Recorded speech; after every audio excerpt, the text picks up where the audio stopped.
martial arts is good to tell for a student who's advancing. You've all probably heard it before, but I'll say it again because you change, you grow in your head and your body every time you come. A long time ago in old China, there was a little boy that wanted nothing more than to be a martial artist. That's all he wanted. And back in the old days, you could walk up and sign your name on paper and pay money and get taught. They'd select you, these old masters would. And so the boy lives in a tiny village at the base of a mountain. On top of the mountain, it's a big monastery where monks do kung fu and train. They're called Shaolin monks. They're amazing. They're incredible. Well, they come down from the mountaintop to trade and get spices and different things, and that's what happened back then for trading and relationship building. Thank you.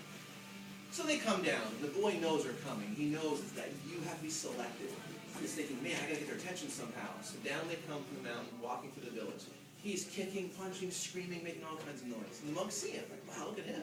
That's a lot of energy. My goodness. And so they walk up to him, they talk with him. And then he asks to see his family. He's so excited, he can't believe, oh my gosh, you're talking to me.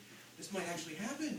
And so they go to his family, and they tell his family, hey, he obviously wants to be a martial art person. May we take him with us to our temple and train him?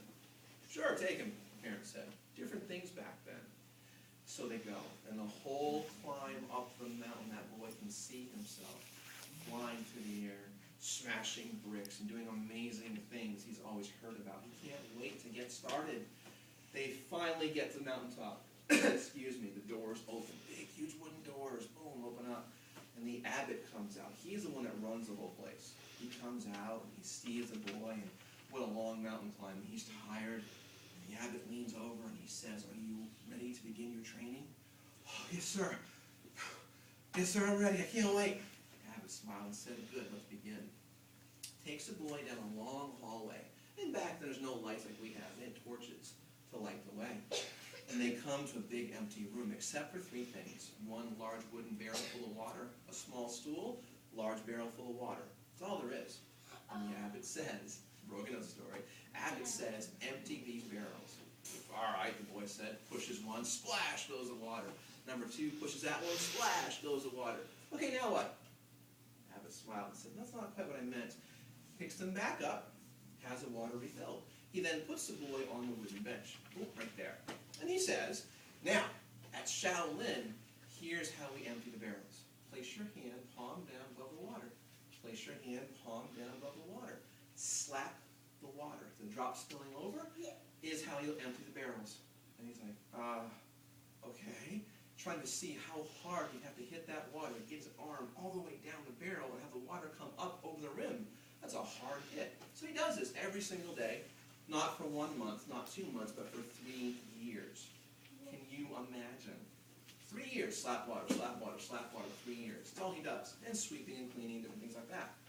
He goes home to see his family, like a vacation. He goes home. The monks don't wear any hair. Their heads are bald. His head is shaved too. He goes home. Now his folks think he's up there doing crazy flips and tumbles and kicks and all that stuff. Slapping water for 3 years. So his cousins and his friends are like, come on, show me your martial arts stuff. Oh, no, I don't want to hurt you, he'd say. Too embarrassed to say, dude, I'm slapping water. That's all I'm doing. That's all I got right now. No idea. Too embarrassed to say this. The last day he's home, his cousins, his parents, grandparents, friends all gather to meet with him for a nice big farewell lunch. And they're all sitting at a long, huge wooden table, like a big, gigantic picnic table. One of his cousins is kind of a bully. He's that guy, you know, kind of rough and mean and arrogant and says bad things. And of course the boy's head is shaved. And the cousin walks up behind him and goes, bang, smacks him right in the back of the head.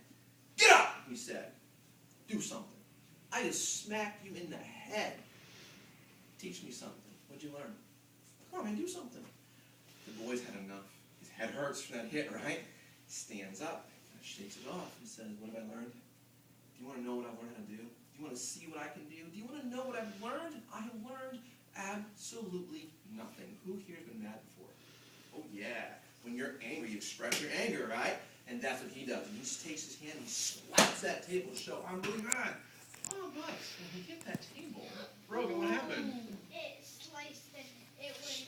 Loaded to a million wooden toothpicks. Destroyed this table. He's going, oh, whoa.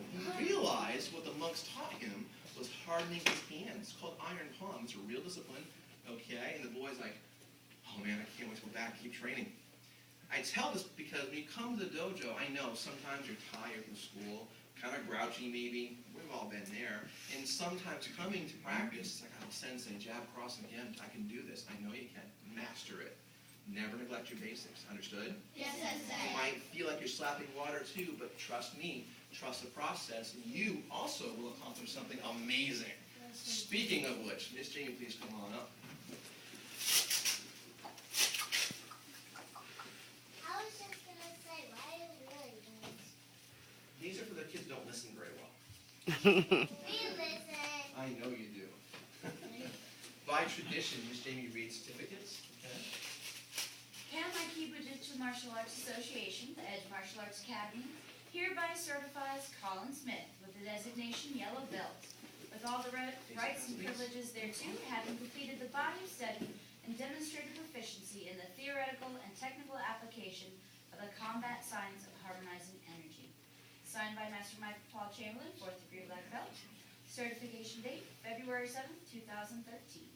The Edge Martial Arts Academy is a certified school of Kanmai Bujutsu Martial Arts Association.